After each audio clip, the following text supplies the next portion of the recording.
Hello everyone. So I was going to do another episode. I just posted my episode of Bedtime and Rogue Trader Part 3, and I wanted to do another one of those because we had another session since, and it was actually really cool. But before I did that, I wanted to give you some background on the subculture of Wrenthock that I created specifically for that. And I said I would do a video on queer culture in Wrenthock, or non-straight culture, I guess is a better term. Non-straight culture in Wrenthock.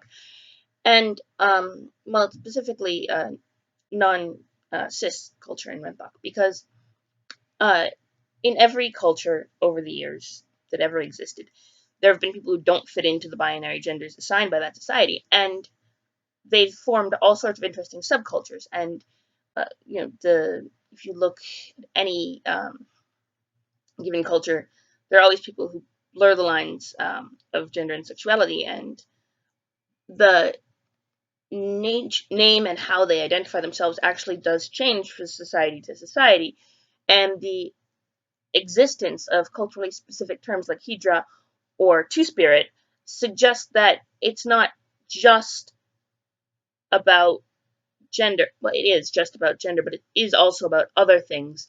There are other facets of identities. The drag queens, for example, occupy a weird space if they don't always identify as trans women, but they're not fully aligned with cis men either. And I think that term, there were a lot of trans women who, for whatever reason, didn't want to come out as trans women in the early part of,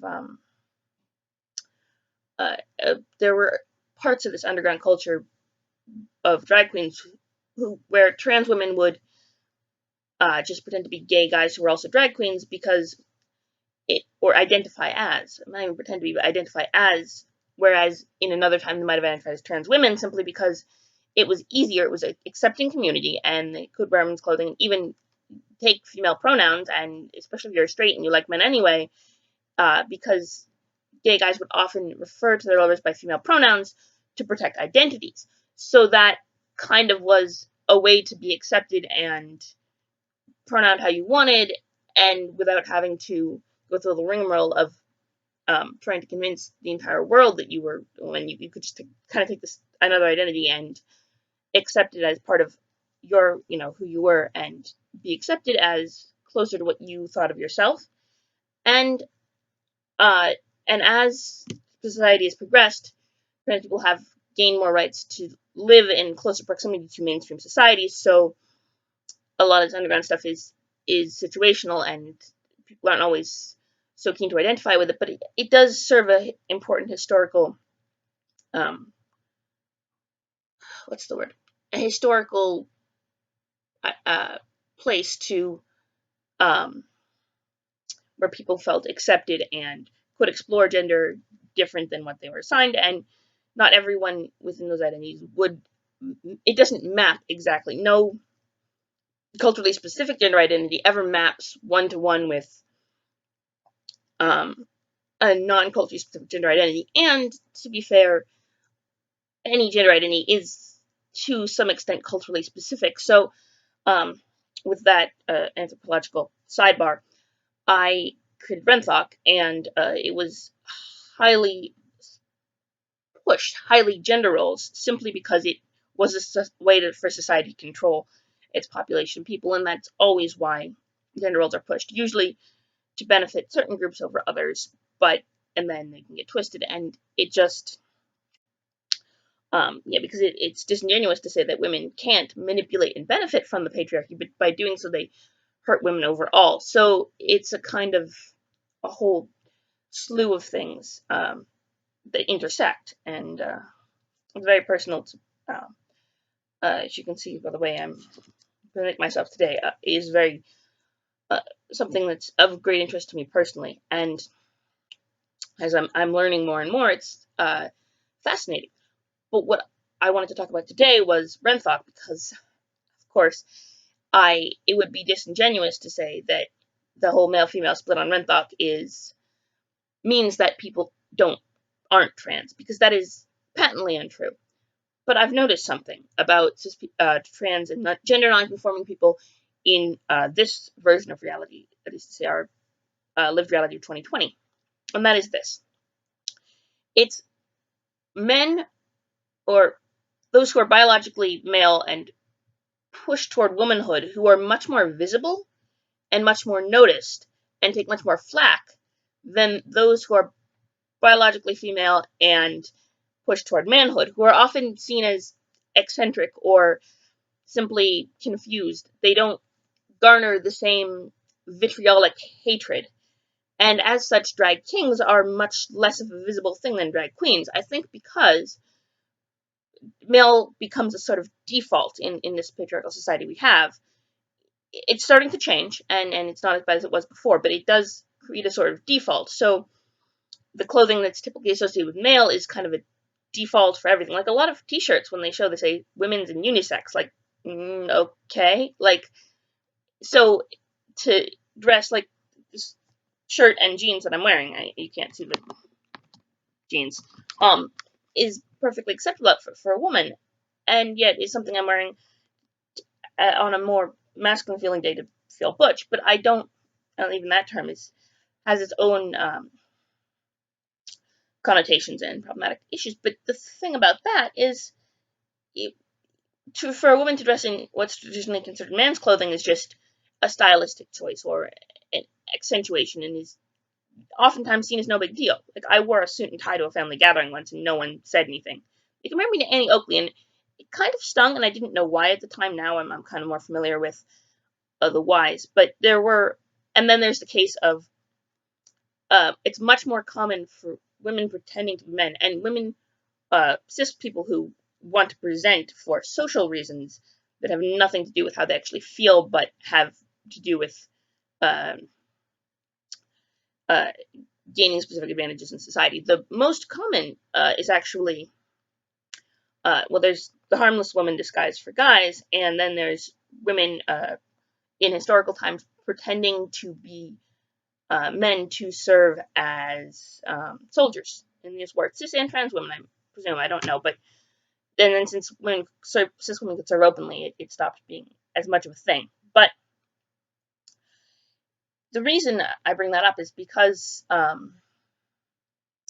it garners a lot more sympathy.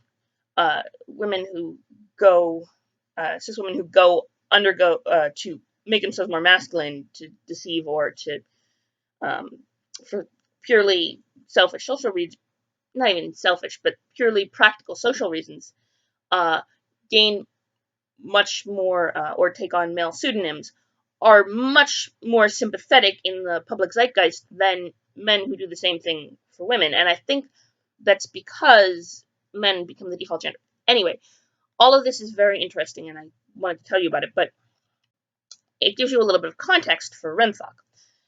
Because, you see, given that that is the case, and given that the extremes in gender normalization in society are so much more on Wrenthock because of this imbalance, a sex imbalance, it would make sense then that a man on Wrenthock who wanted to identify more as what's Wrenthock considered feminine, which would be very different from our idea of feminine, would face much more backlash, and or would face much less backlash and much more kind of, oh, he's just being weird, or personal eccentricity, especially from the upper classes, but or would kind of face much less backlash and be much less visible, and would create less of a visual subculture than women who would, or those biologically female who don't identify enough with that and want to go more toward the male side of things.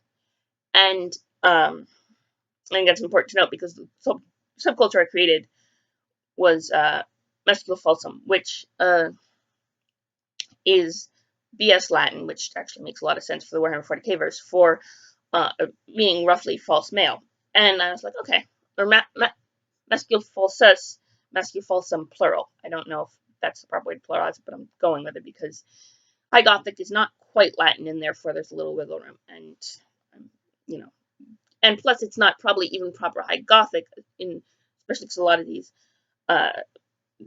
men or people are from the lower classes, and those from the upper classes can have more freedom to express gender. It's always been that way. If you're richer, you have more allowance for eccentricities and that people from lower classes don't have, so they tend to bond together more and identify more with labels, at least historically.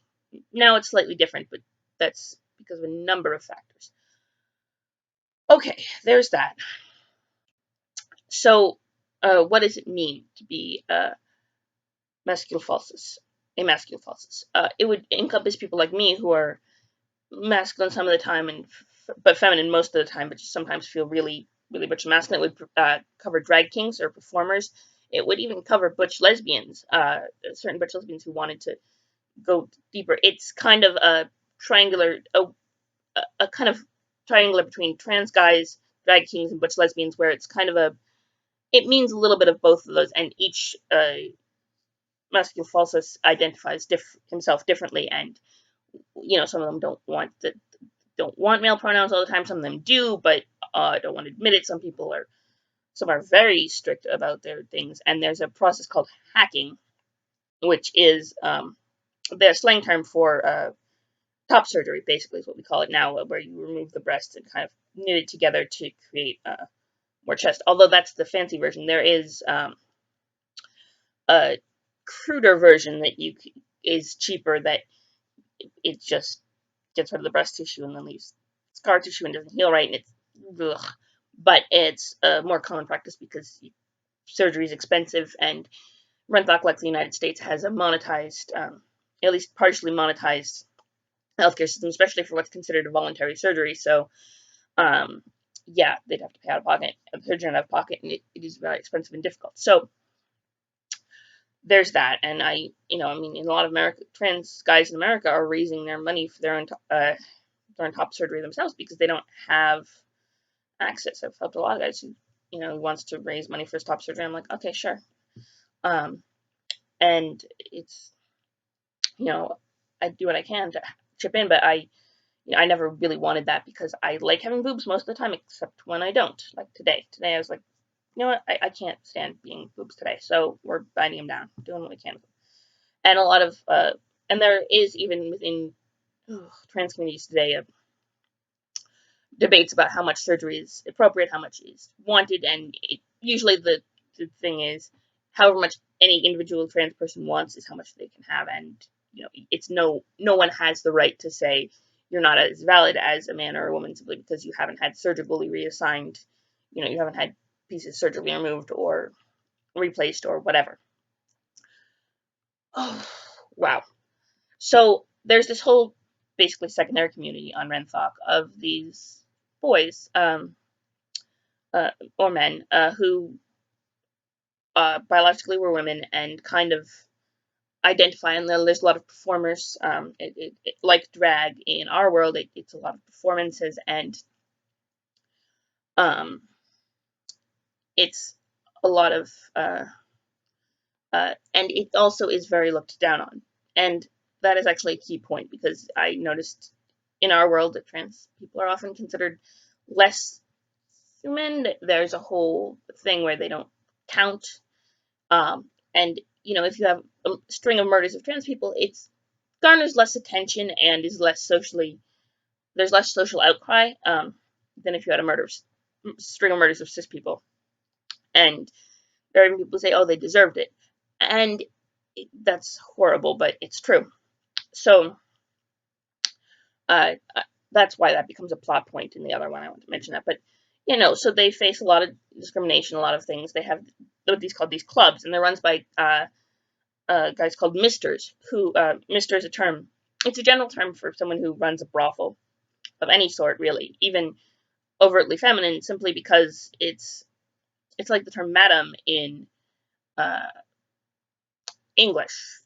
Well, okay, it's a French word, but in English it means, as opposed to madame, which is the French version, madam, an English word closely associated with madame, but not quite, means someone who runs a brothel. And the equivalent term on Wrenthock is mister, simply because of the association as men as the lesser sex. And a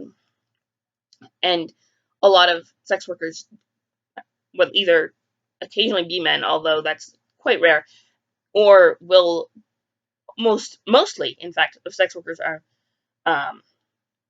either Mascul Falsum or are women who wear strap-ons, of course, to facilitate vaginal sex. So there's a dichotomy in that between, and of course, the higher end you go, and there's also like subtly pimping out boys in a sort of quieter way for solely reproductive purposes, which is a whole separate thing that we don't usually really have in